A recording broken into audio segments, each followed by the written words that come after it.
Welcome, my student, today to biology. I shall be taking you through genetics. Now, before I start, what is genetics? Genetics is the science of inheritance and variation, the scientific study of inheritance and variation. Welcome. So, genetics. Now, today I'll be taking you through identifying unknown genotypes. And before I take you through the identification of unknown genotypes, there are a few things which I'd like to take you through so that you are able to understand the topic that we'll be taking through. So the first thing that I'd like you to understand is the term genotype. The term genotype.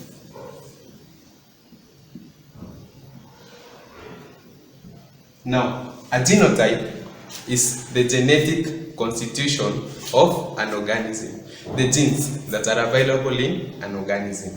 So, a genotype is a genetic constitution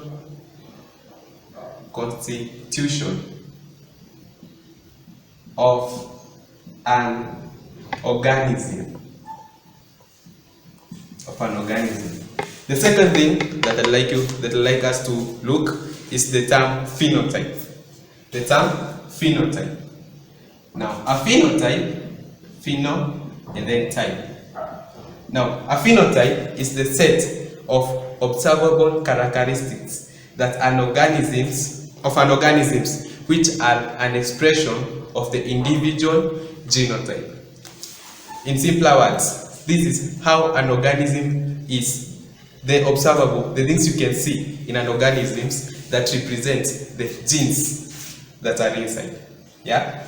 So this is a set of observable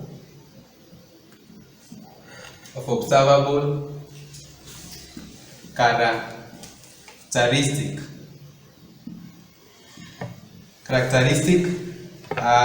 of an organism.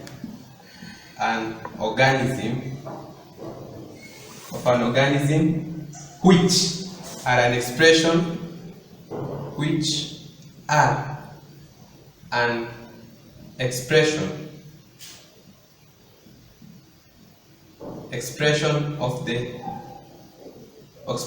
of the individual genotype. Expression of the individual genotype. Now, the other thing I'd like you to understand is that we have two types of genes. The first gene is the dominant gene. And from the term dominant, you can understand that it dominates, meaning it takes a larger part, or it makes sure that it controls all the other genes in the same organism. And the second thing is the recessive gene. Recessive, it's like to submit, meaning it's ruled over by the dominant gene. All the dominant genes are written using a capital letter. So, for example, if I show you the letter T, automatically you're supposed to understand that this is a dominant gene. But following Mendel's law, you remember that genes are written in pairs. And these pairs, we call them alleic pairs, like this. Alleic and then pairs. Now, if you see like this, you understand that this is a dominant gene. And again, if you see like this, you understand that this is still a dominant gene. Why? Because we have a capital letter here. Understood? The second thing is this. If you see this, you understand that this is a recessive gene because we've written it in small letters. Same here, this is a recessive gene because it's still in a small letter. Another thing you should understand is the terms homozygous, homo, and then zygous, and heterozygous. Now, I want to make it very simple for you. Anytime you see homozygous, then you understand these are the genes of the same type. For example, if I write it like this, This is a homozygous dominant gene. If I write like this is a heterozygous gene. You are okay? Thank you. So I'd like us straight away to go into the identification of unknown genes. Okay.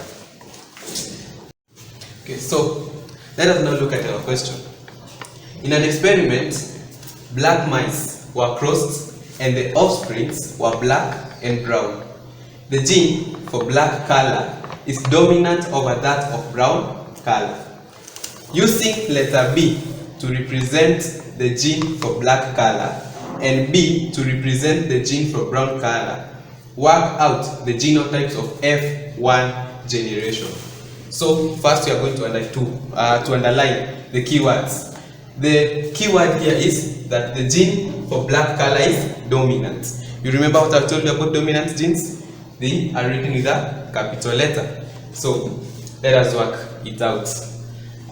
First thing, you remember that the symbols, this symbol like that represent male, and this symbol like that represents female. And then we have the parental phenotype. Okay, the parental phenotype. Now, the parental phenotype, we are going to obtain it here from our question. The black mice. Then you come here and you say those are black mice. And the other ones are brown mice. And then brown mice. And then we go to the parental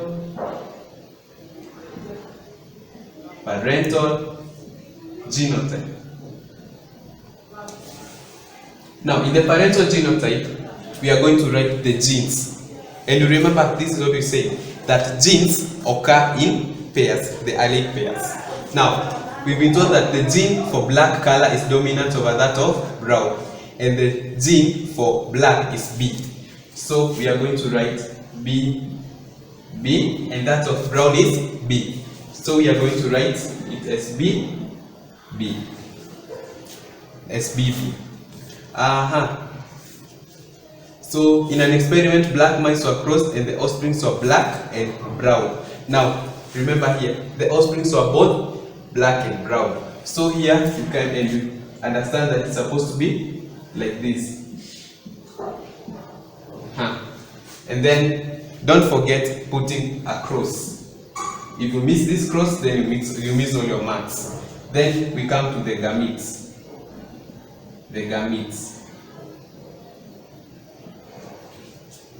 You remember the law of segregation? Like that.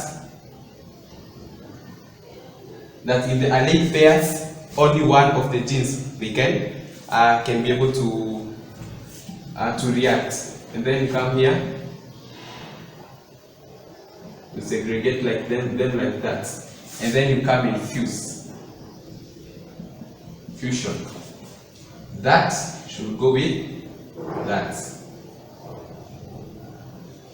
And then also that.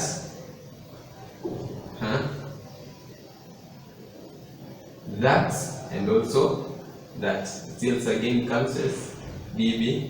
And then that and that. That is B. Now whatever you've obtained here is the genotype.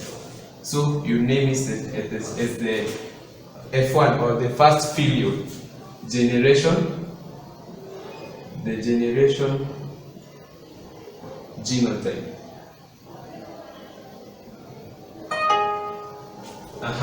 So we were told to work out the genotypes of F1. So we finished our question, but you can still go further and we find the F1 generation phenotype. The phenotype is, you just look here. We have one black. No, we have three black. Because you remember this is dominant over this, meaning the mice will be black. So we have 3 black mice and 1 brown mice. And 1 brown mice. Let us go to a second experiment. We have a second question here. Let's look at it together. In a breeding experiment, plants with red flowers were crossed. They produced 123 and 46 red and white plants respectively. Now, A. Identify the recessive character. Recessive, we said, is the one that does not dominate. Now, when you look at here, we have 123, which is red, and 46, which is white. And so when you look at the two numbers, you identify that 123 is greater than 46, meaning 123 dominates over 46, meaning the white plants or the white flowers are the recessive character. So you write white plants. Now you've been told to explain. Now in your explanation, you'll still hold on to the fact about the domination and the submission or the recessive character, and you'll say that it's because they are few. They are few in number, or they are fewer than 123. So because they are few. Now let's look at the part B. What was the genotype of the parent plants that gave rise to plants with red and white flowers? What was the genotype? So the genotype, because we have red and white, meaning this is red is the dominating flower and white is the recessive flower. It will be like this. And then you remember this, don't forget it. If the white flowers were served, what would be the genotypes of their offspring? Now, if we take only the white flower or only the white plants and serve them, what would be the genotypes of their offspring? You remember that white flowers, their genotypes are this, R, meaning the genotypes of their offspring will be like this, R. That will be the genotypes of their offspring. Let's look at that. Let's have a check on that example. In an investigation, a variety of pea plants grown from seeds with smooth coats were crossed with plants grown from wrinkled coats. A. Using letter R to represent the gene for smooth seed coats, work out the genotypes of F1 generation. B. If F1 was served, determine the phenotypic ratio of F2. So you underline phenotypic ratio. Those are the keywords. Now, number C. If the total number of seeds was 14,640, calculate the number of seeds with wrinkled coats. So let's start with our first one. Now, you remember this, that always this represents the male and this represents the female. And then now you come here, parental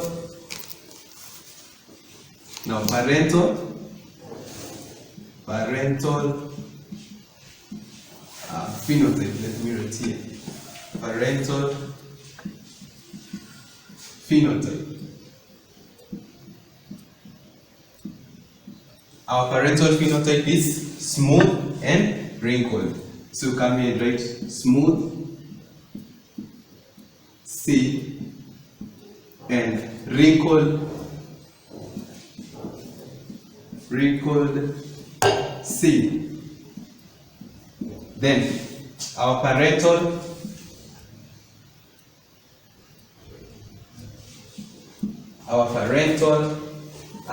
genotype.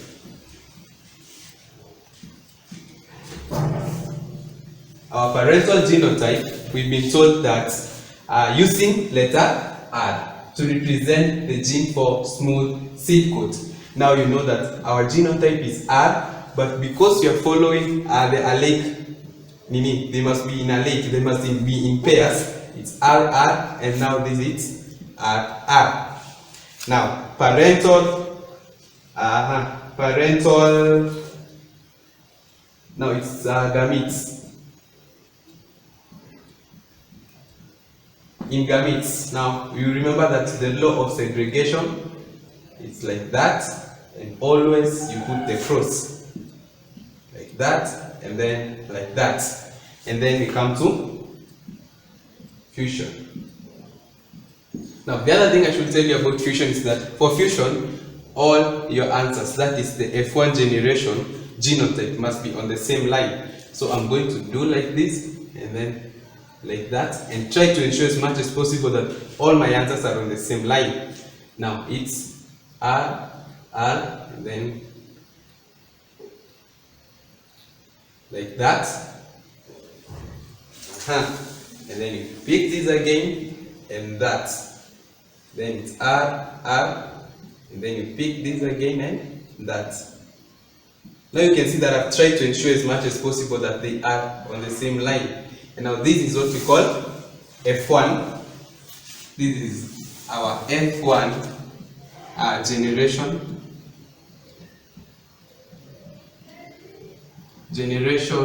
genotype.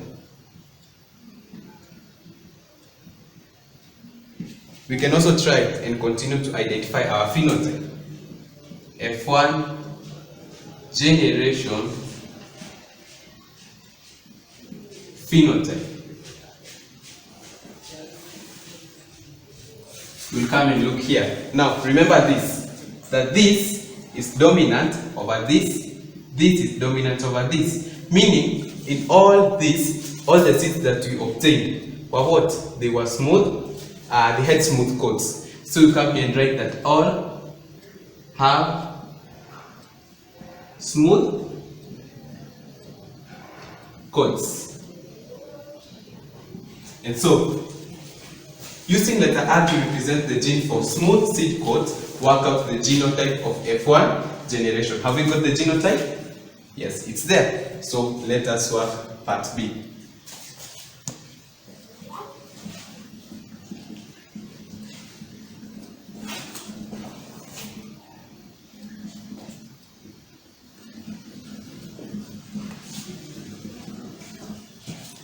Now, what does part B say?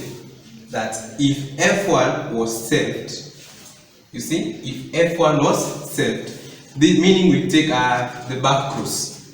If F1 was saved, you determine the phenotypic ratio of F2. So, parental phenotype, both were smooth seeds.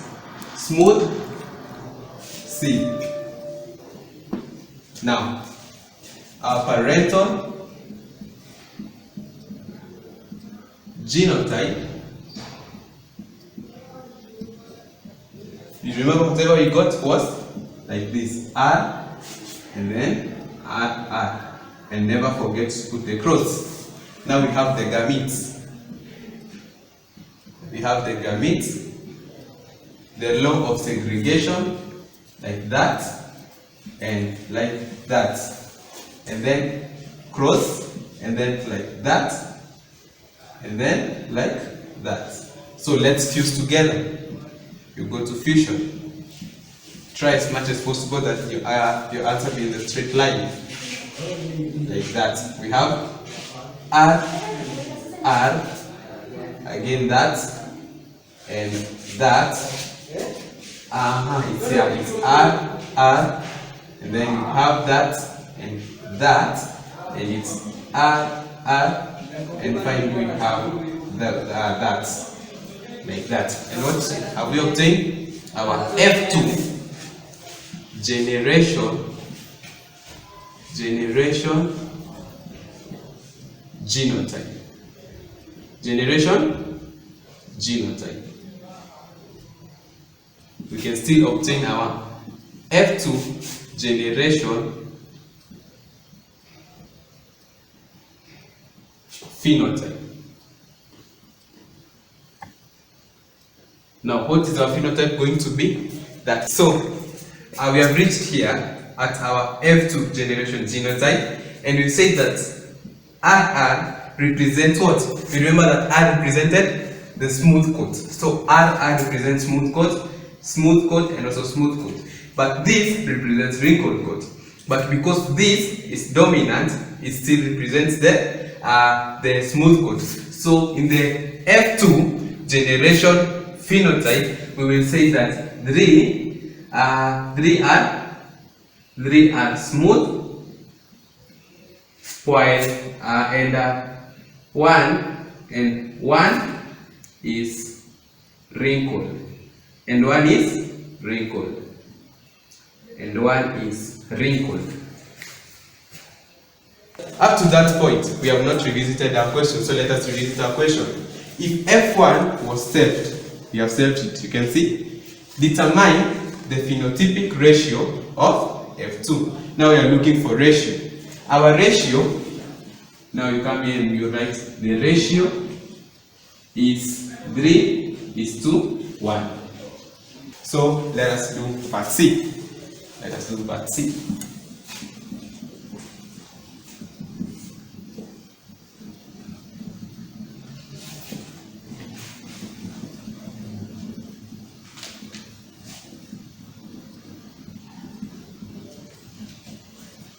Okay, now in part C, if the total number of seats was 14,640, 640, calculate the number of seats with wrinkled coats. Calculate the number of seats with wrinkled coats. Now, the number of seats with wrinkled coats. We have gotten that 3:1. Meaning we had 3 which had smooth, and while 1 was wrinkled. You remember that? Yeah. So we'll just take the ratio and then we say that it is 1/4 because 3 plus 1 gives us 4, but it is only 1 which is wrinkled, isn't it? Yeah, it is only one which is wrinkled, while 3 are smooth. Now it's 1/4 times 14,640. 14,640. And while you finish the calculations, you will get your answer to be 3,660 seats which were wrinkled, and you finished. Thank you very much for your time, and thank you for watching this video. Please share it, like it, and also subscribe it with others. And please, when you subscribe, don't forget to enable the notification so that anytime that we produce other similar videos or even more better videos, you'll be getting a glimpse of the same. Please subscribe. Thank you.